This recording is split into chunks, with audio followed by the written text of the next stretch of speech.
Quiconque ignore la définition du terme d'échéance n'a qu'à venir lire le poste de cette dame aux dernières nouvelles sénateur de la République du Cameroun. Mon Dieu, quelle image, quelle déchéance pour ma noble profession.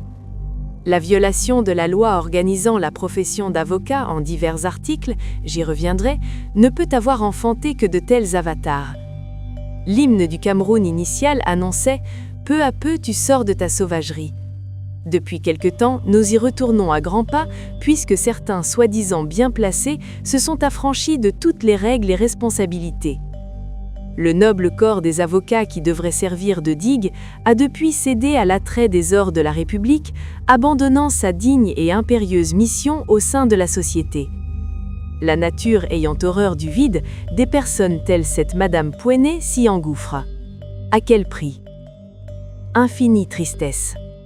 C'est une destruction en règle, une sortie qui fait mouche, qui transperce, un message qui brûle, qui ronge, qui fait mal, très très mal.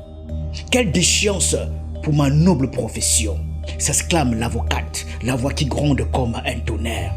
Ce n'est pas un opposant politique tapis dans l'ombre, ce n'est pas un militant en transe brandissant des slogans, c'est une ancienne chef du barreau, l'élite de l'élite, maître Anne-Claire Bikouna, ex-bâtonnier par intérim dégaine et attaque frontalement une sénatrice de la République.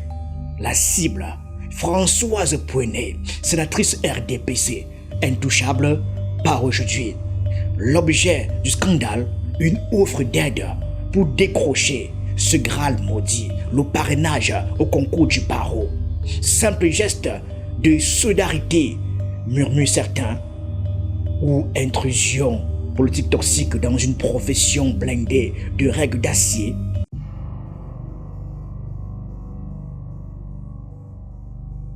Tout part d'un message public lâché comme une bombe sur Facebook, cru sans filet. La sénatrice explique avec assurance de nombreux candidats au concours du barreau peinent sur le fameux, je cite, parrainage. Ce sésame invisible qui bloque les rêves. Pour rappel, le concours d'accès à la profession d'avocat au Cameroun impose, parmi les pièces exigées, une lettre de parrainage signée par un maître de stage sur papier à en-tête officielle d'un cabinet. Une formalité, oui, sur le papier, mais un mur infranchissable pour les sans grade, sans réseau, sans piston. Et c'est là que la sénatrice intervient, comme une facilitatrice descendue des cimes du pouvoir. Elle propose de, je cite, mettre à contribution des cabinets d'avocats pour faciliter cette exigence. Les lettres, déposez-les à l'hôtel Franco de Yaoundé. Un hôtel, pas un temple du droit. Voici son message. Depuis l'annonce du concours du barreau, je me suis aperçu de ce que nombre de potentiels candidats peinent à cocher la case parrainage. À cet effet, suivant les exigences relatives à la lettre de parrainage dûment signée par le parrain de stage et rédigée sur papier en tête officielle du cabinet d'avocats parrain, je me suis engagé à mettre à contribution des cabinets d'avocats pour faciliter cette exigence cruciale. Tu peux d'ores et déjà m'adresser ta lettre de demande de parrainage à déposer dans les plus brefs délais à l'hôtel Franco de Yaoundé. En clair, elle se positionne comme courroie de transmission, reine des parrains. Pour elle, geste concret face à un verrou connu. Au Cameroun où l'élite politique cultive son image sociale, cela s'appelle du réalisme.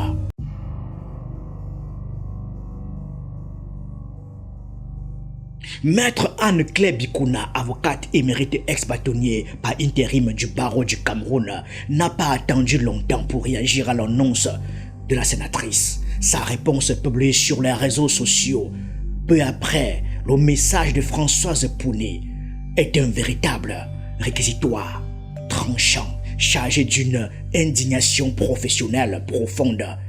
Elle crache le feu. Elle les crache comme du venin pur, dénonçant ce qu'elle perçoit comme une attaque frontale contre l'intégrité de la profession.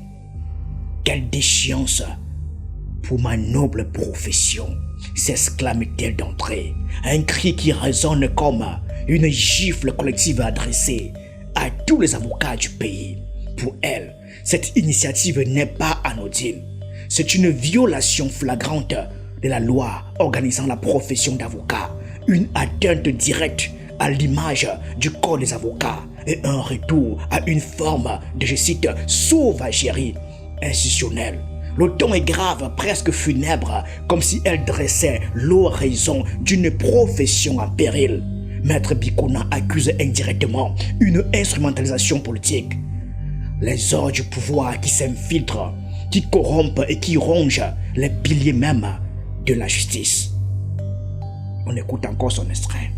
Quiconque ignore la définition du terme d'échéance n'a qu'à venir lire le post de cette dame aux dernières nouvelles, sénateur de la République du Cameroun.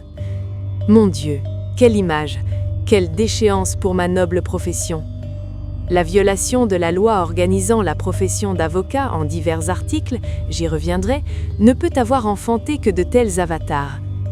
L'hymne du Cameroun initial annonçait « Peu à peu tu sors de ta sauvagerie ». Depuis quelque temps, nous y retournons à grands pas, puisque certains soi-disant bien placés se sont affranchis de toutes les règles et responsabilités. Le noble corps des avocats qui devrait servir de digue a depuis cédé à l'attrait des ors de la République, abandonnant sa digne et impérieuse mission au sein de la société. La nature ayant horreur du vide, des personnes telles cette Madame Pouenet s'y engouffrent. À quel prix? Infinie tristesse. Juridiquement, son argumentaire est précis et ancré dans les textes. Le parrainage, insiste-t-elle, n'est pas un simple formulaire administratif que l'on peut distribuer comme des flyers électoraux. C'est un engagement personnel et intime entre un maître de stage et son disciple, un serment qui engage la responsabilité morale et professionnelle de l'avocat parrain. Ce n'est pas une usine à gaz collective, pas un guichet ouvert aux quatre vents et encore moins un marché aux parrains piloté par une figure politique extérieure au barreau. Pour Maître Bikouna, transformer cela en un processus intermédiaire par une sénatrice RDPC avec dépôt dans un hôtel, son hôtel, c'est non seulement illégal, mais scandaleux. Une profanation du caractère sacré et indépendant de la formation des avocats. Sa riposte va plus loin. Elle évoque un risque systémique où cette déchéance pourrait ouvrir la porte à des pratiques opaques, favorisant le népotisme et affaiblissant la crédibilité du barreau. Les observateurs l'ont souvent dit, au Cameroun, pays où la justice est déjà sous pression, cette intrusion pourrait, selon elle, miner la confiance des citoyens en une profession censée être un rempart contre l'arbitraire du pouvoir.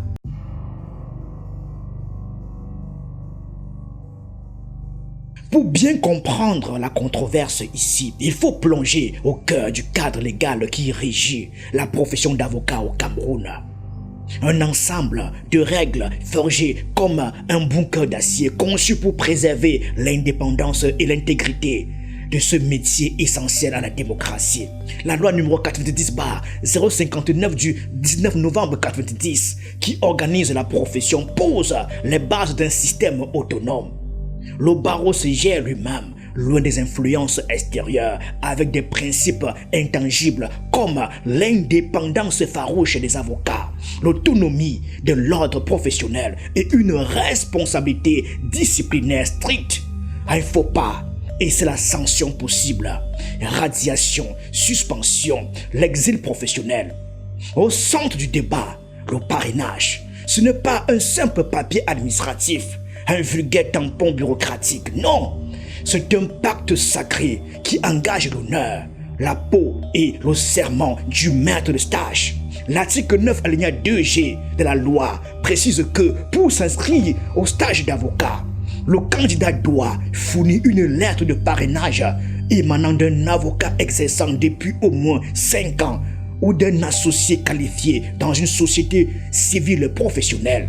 Ce document n'est pas anodin. Il certifie que le parrain s'engage à superviser personnellement la formation du stagiaire, à le guider dans les arcanes du métier et à assumer la responsabilité de ses actes pendant le stage. Les limites sont claires et contraignantes.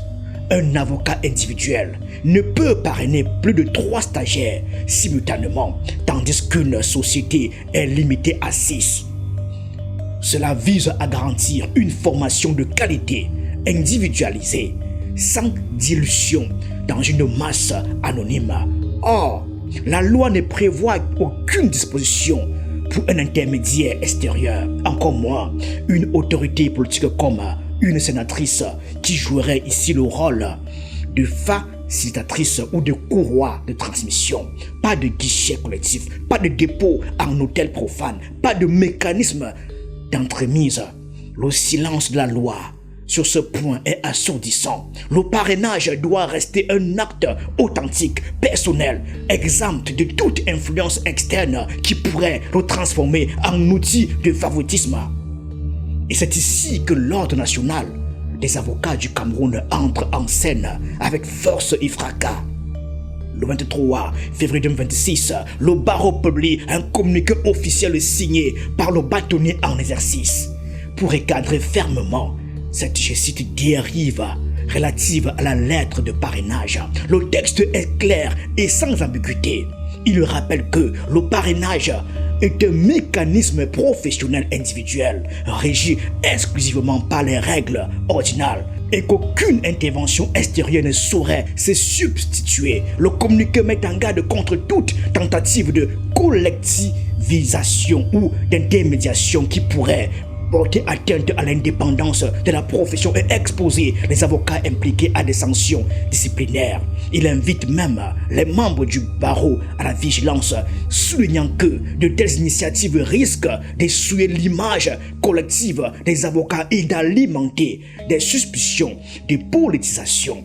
Cette réaction rapide et unanime renforce le camp des critiques comme Maître Bikouna, transformant l'affaire en un enjeu collectif pour l'ensemble de la profession. On écoute le communiqué. Communiqué sur une dérive relative à la lettre de parrainage. Mon attention vient d'être attirée par une capture de message abondamment relayée sur les réseaux sociaux. Sur cette capture attribuée à Madame Françoise Puéné, on peut lire un texte à travers lequel l'auteur expose que depuis l'annonce du concours du barreau, elle s'est aperçue que ce que nombre de potentiels candidats avaient du mal à obtenir, la lettre de parrainage, et qu'à cet effet, elle s'engageait à mettre à contribution des cabinets d'avocats pour faciliter cette exigence, ajoutant que les postulants peuvent d'ores et déjà lui adresser des demandes de parrainage à déposer dans un hôtel de la place. Il s'agit d'une dérive contre laquelle l'Ordre des avocats au barreau du Cameroun s'insurge avec la dernière énergie, autant qu'il condamne cette intrusion tapageuse dans un corps de métier réglementé par la loi et les règles séculaires. Le bâtonnier saisit de cette occasion malheureuse pour rappeler qu'un parrainage est un mécanisme d'accompagnement professionnel à travers lequel un avocat expérimenté s'engage à guider, conseiller, former et soutenir un stagiaire pendant la durée du stage. Il ne s'agit donc pas d'un acte sporadique ou commercial, et encore moins d'un artifice aux mains des politiciens. En outre, l'attention des candidats à l'examen d'aptitude au stage d'avocat, EASA, est attirée sur le fait que les dossiers contenant des attestations d'existence de cabinets non répertoriés dans les registres de l'ordre à date et accompagnés des procès-verbaux d'inspection de cabinet, ensemble le plan de localisation du cabinet, seront systématiquement rejetés. Enfin, le bâtonnier de l'ordre met en garde tout avocat qui se prêterait à cette dérive et avertit avec gravité des poursuites disciplinaires qui s'ensuivront. Fait à Yaoundé le 23 février 2026. Le bâtonnier. Maître Mba, Éric Mba.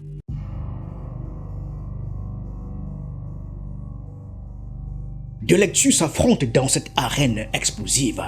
Pour les défenseurs de l'initiative, comme la sénatrice elle-même, il s'agit d'un geste de solidarité pure, une main tendue aux jeunes talents défavorisés qui butent sur un système inégalitaire. Dans un Cameroun où les réseaux sociaux et familiaux dictent souvent les trajectoires professionnelles, de nombreux aspirants avocats, brillants, juristes, issus des milieux modestes se heurtent à ces verrous du parrainage. Sans contact dans un cabinet établi, sans piston, ils restent bloqués, leurs rêves étouffés par un mur invisible. Françoise Pouni se positionne ici comme une facilitatrice pragmatique, en mettant son réseau à disposition, en mobilisant des cabinets partenaires. Elle comble un gouffre d'accès payant. C'est du réalisme brut. Un acte concret face à une réalité sociale cruelle. Rien d'illégal, rien d'extraordinaire, juste une bienveillance en touche dans un pays où l'élite politique cultive souvent une image de générosité pour redorer son blason. Pour les opposants, Maître Bikouna en tête, épée au poing et soutenu par le communiqué du barreau. C'est un poison insidieux qui s'infiltre. La profession d'avocat n'est pas un espace d'entreprise politique, un bazar apparent où l'on dépose des demandes comme des CV dans un hôtel. Le parrainage doit rester un sanctuaire individuel protégé des influences extérieures pour préserver l'indépendance du barreau. Cette digue solide contre l'arbitre du pouvoir. En se posant en intermédiaire, une sénatrice RDPC risque d'ouvrir une brèche. Favoritisme déguisé, politisation rampante où les cabinets mis à contribution pourraient se sentir obligés, exposés à des pressions subtiles. C'est une souillure sur la touche immaculée, un glissement vers la sauvagerie que dénonce Maître Bikouna, où les institutions indépendantes se font grignoter par les tentacules du pouvoir. Le risque, affaiblir la crédibilité de toute la profession, transformer les avocats en pions d'un système clientéliste.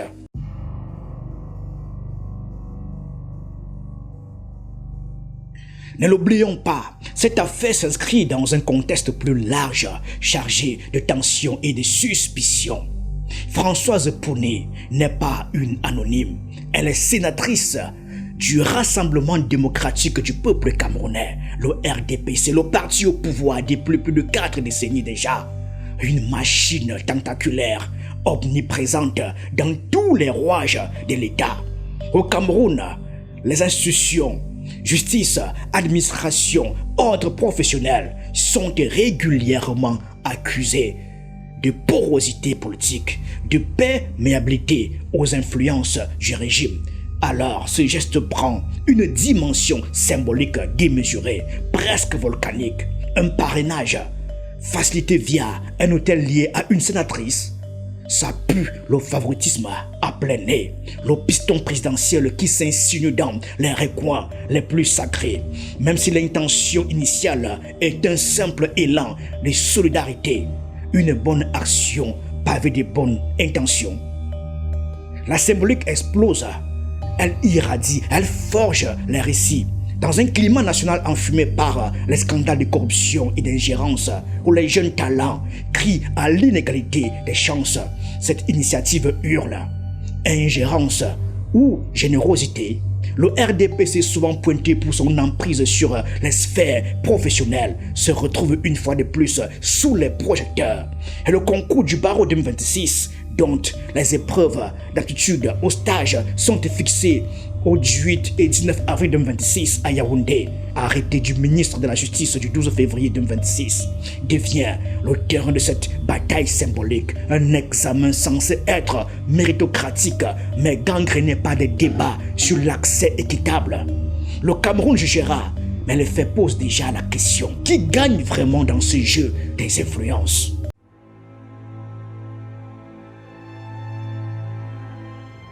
Le parrainage au barreau du Cameroun, plus qu'un papier administratif, c'est un fantôme qui hante les rêves des milliers de juristes, une malédiction nationale, le miroir impitoyable de nos fractures sociales profondes.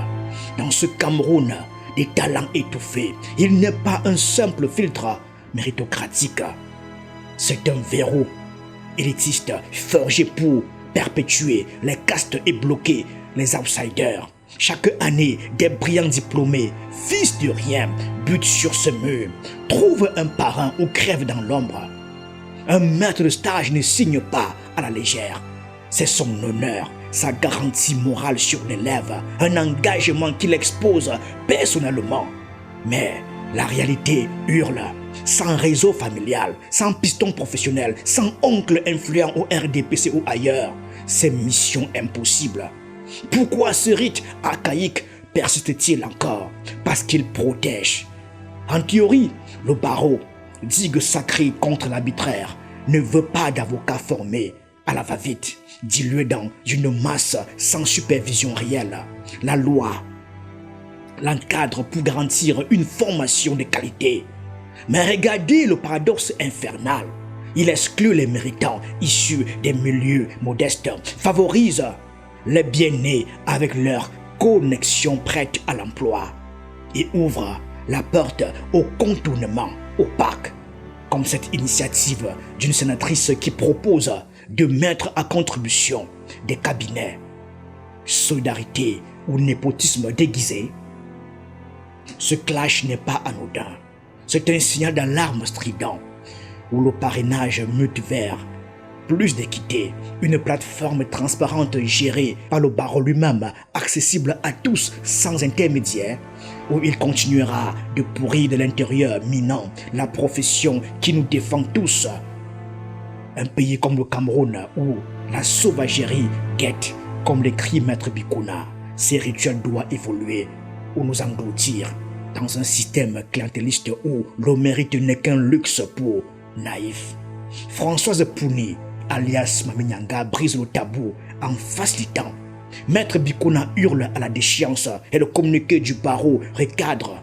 Nous, citoyens, applaudissons-nous le sauveur ou vomissons-nous l'intrus? Réfléchissez-y, votre futur avocat en dépend. Merci à tous.